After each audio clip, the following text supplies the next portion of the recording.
भाई जो गुरु वचन पे डट गे, कट गे फंद 84 के। मुर्गी बकरी चिड़ी बुटेरी सोई गऊ गलसीना, कि तुम्हारे कुछ भी हाथ लग जाओ तुम इसी को खा जाते हो, उसी को तुम काट डालते हो। जिनको भिस्त कहाँ बेकाजी गुदे सीक बरी ना, कि ऐसी पाप आत्माओं को भिस्त यानी स्वर्ग कहां से नसीब होगा, जन्नत कहां से नसीब होगा, जो जानवरों का गला काट काट के खाते हैं, जो मांस खाते हैं। उस दरगाह में छुरी न घड़िए कर्द कहां से ले आया, गुद्दा राता गोश्त ताता केसर रंग बनाया। घाल देग चे बिस्मिल के न्या सरस निवाला खाया, कि इन बड़े बड़े बर्तनों में तुम बना बना के मांस और तुम बिस्मिल्लाह रहमान रहीम इस प्रकार बोल बोल के तुम खा लेते हो। जा हंसा का खोज बताओ कौन सरे पहुंचा, कि इस प्रकार से काट कर मांस खाने वाला और खुदा की इबादत का दावा करने वाला कौन सा मुल्ला, कौन सा मौलवी, कौन सा मुसलमान बिस्त में पहुंचा है, जन्नत में गया है, एक आदि का नाम तो बताओ। खंड पिंड बरमंड न होते ना थे गाय कसाई, आदम हवा न हुजरा होता कलमा बंग न भाई। कहते हैं जिस समय ये कोई नहीं था, ना कोई खंड था, ना कोई पिंड था, ना कोई ब्रह्मांड था, ना कोई पृथ्वी थी, जब अल्लाह ने सृष्टि भी नहीं रची थी, ना आदम था ना हवा थी, तब कहाँ थे भाई ये मांस खाने वाले, ये मांस काटने वाले।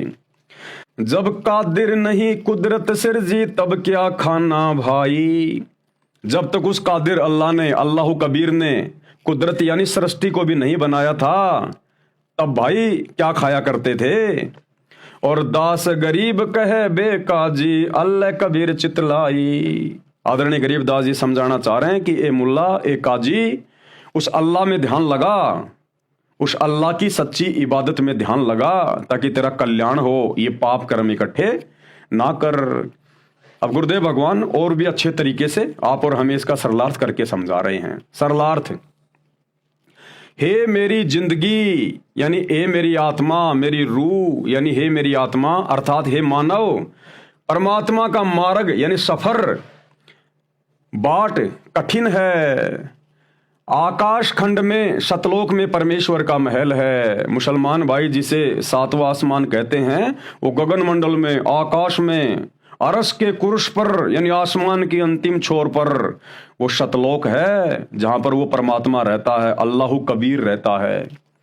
और उसके अंदर झरोखा है यानी जंगला है, विंडो है, खिड़की है, उसके अंदर झरोखा यानी जंगला लगा है, जिसके अंदर से परमेश्वर सब देखता है। काजी एक बड़े बकरे का चाकू से गला काट रहा है, बकरा दर्द के कारण चिल्ला रहा है। एक मुल्ला यानी मुसलमान धर्म का कर्मकांडी गुरु मस्जिद में ऊपर चढ़कर चिल्ला रहा है, यानी जीव मारने वाला यदि भक्ति भी करता है तो उसकी स्तुति व्यर्थ की बातें हैं। यानी जैसे बकरा मरते समय भय व दर्द से मैं कर रहा है, जिसका कोई अर्थ नहीं है। उस बकरे के चिल्लाने का कोई अर्थ नहीं है, क्योंकि मुसलमान ने उसको काटना है, काटना है, उस मुल्ला ने उसको काटना है, काटना है, उस कसाई ने उसको काटना है, काटना है, वो चाहे कितना ही चिल्ला ले।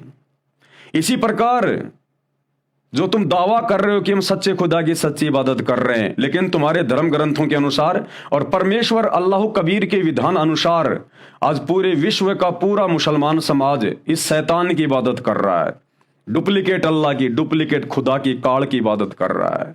तो परमात्मा हमें समझाना चाह रहे हैं कि जिस प्रकार वो बकरा चाहे कितना म्या म्या करे, कितना चिल्लाए, कितनी प्रार्थना करे उस मुल्ला से, उस कसाई से, उस समय उसकी चिल्लाहट का कोई मतलब नहीं निकलता, व्यर्थ होता है, व्यर्थ प्रयत्न, उसकी तो गर्दन कटनी कटनी है। इसी प्रकार सच्ची इबादत ना करने वाला मुल्ला, मौलवी, काजी चाहे कितना मस्जिद के ऊपर खड़ा होकर अजान लगाए, कितनी ऊंची आवाज में वो कलमा पढ़े, परमात्मा तक उसकी आवाज नहीं पहुंचती है, उसका कोई लेखा नहीं है, बिल्कुल व्यर्थ है वो रोजा, बंक और नमाज तुम्हारी। जिस प्रकार जैसे बकरा मरते समय वह भय के दर्द से मैं कर रहा है, जिसका कोई अर्थ नहीं, मारने वाला मारकर ही दम लेगा, इसी प्रकार उस मांस खाने वाले काजी की स्तुति यानी अजान है, उसका कोई लाभ नहीं, पाप का दंड मिलके रहेगा। जो पाप कर्म तुम जीव हत्या करके, जीव जंतु मारकर कमा रहे हो, तुम्हें उस परमात्मा के सरे में, उसके दरबार में, उसकी दरगाह में तुमने अपना ये कर्म फल भोगना पड़ेगा। तुम्हारी अजान कोई आड़े काम नहीं आएगी, तुम्हारा कोई साथ नहीं देगी या ये अजान, ये रोजा, ये बंग, क्योंकि तुम उस अल्लाह के विधान को तोड़कर अल्लाह की रूह को मारकर खा रहे हो। तो भाई वहां तुम्हें अपने पाप कर्म भोगने पड़ेंगे। संत गरीबदास जी ने स्पष्ट किया है कि इन बोक तथा मुल्ला व काजी में से कोई भी स्वर्ग नहीं जाएगा। ये तो अदला बदला खेल रहे हैं। आज काजी बकरे की गर्दन काटकर मार रहा है, किसी जन्म में काजी की आत्मा बकरा बनेगी, बकरे की आत्मा काजी बनेगी, तब अपना बदला लेगी।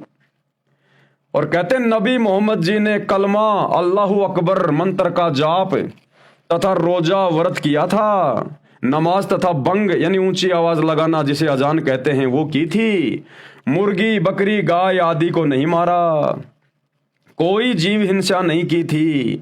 हे काजी, जो दूसरे का गला काटता है, मांस खाता है, उसको स्वर्ग कहां से मिलेगा? परमात्मा का बनाया जीव क्यों मार डाला? ए काजी, ए मुल्ला, क्या तूने ये मुर्गा बनाया था? क्या तूने ये बकरा बनाया था? उस परमात्मा के बनाए हुए सब जीव जंतु हैं। ये पृथ्वी उस कादिर अल्लाह अकबर की एक फुलवाड़ी है, एक बगीचा है, और इस बगीचे में ये तरह तरह के जीव जंतु तरह तरह के फूल की तरह हैं। तेरे को किसने अधिकार दिया उस अल्लाह कादिर की बगीचे में से इन फूलों को तोड़ने का, ये जीव हत्या करने का? अगर माली की बगीचे में से अगर कोई एक फूल भी तोड़ लेता है तो माली को कितना दुख होता है। तो भाई ये कर्मफल फिर भोगना पड़ेगा तुझे। अगर तुझे जीवित करने का अधिकार नहीं है तो किसी को मारने का भी अधिकार नहीं है। परमात्मा का बनाया जीव क्यों मार डाला? घोर पाप किया है। जिस समय कुछ भी रचना नहीं थी, यानी सृष्टि नहीं रची गई थी, उस समय केवल पूर्ण परमात्मा रहता था ऊपर सातवें आसमान पर अकय लोक में। तब ये कर्म करने वाले कहां थे, क्या खाते थे? संत गरीबदास जी ने कहा कि हे काजी, कबीर परमेश्वर यानी अल्लाह कबीर में चित लगा, अपना ध्यान लगा। और भाई अल्लाह कबीर में, अल्लाह कबीर में ऐसे ध्यान नहीं लगता। अल्लाह कबीर, अल्लाह कबीर ऐसा कहने से कुछ नहीं मिलेगा। वो अल्लाह कबीर जब खुद धरती पर अपने ज्ञान का नबी बन के आता है, जब खुद वो धरती पर बाखबर बनकर अपने सातवें आसमान पर जाने की सच्ची इबादत लेके आता है, तब उस बाखबर की शरण ग्रहण कर, उस बाखबर के सत्संग सुन, उनके विचार सुन, और ये पाप कर्म करना त्याग, और जो पूर्ण मोक्ष प्राप्ति के यथार्थ मंत्र सूर अशूरा 42 आयत नंबर 2 में लिखा हुआ है, ऐन सीन काफ, जो कोड वर्ड में है, वो वास्तविक मंत्र क्या हैं? उस बाखबर के शरण में जाके प्राप्त कर, उनका आजीवन मर्यादा में रह के जाप कर, तब तुझे वो ओरिजिनल जन्नत मिलेगी, तब तुझे अल्लाह अकबीर के चरणों में जगह मिलेगी।